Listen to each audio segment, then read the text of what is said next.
Hello and welcome to our AZInsight Advanced tutorial. Today we're going to explore a powerful feature that can revolutionize your workflow, the Export History feature. First, navigate to the AZInsight dashboard by typing app.azinsight.com into your browser. Once you're on the dashboard, select the History option. Here, you'll see the Export button located next to the search box. This is where the magic happens. You can filter the data by selecting if you want to export the history from today, yesterday, or the last 30 days. This gives you the flexibility to review the data that's most relevant to you.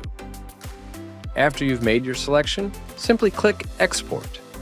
Your sourcing history will be downloaded and ready for you to review at your convenience. And that's how you use the Export History feature in AZInsight Advanced. Remember, reviewing your sourcing history can provide valuable insights for your team.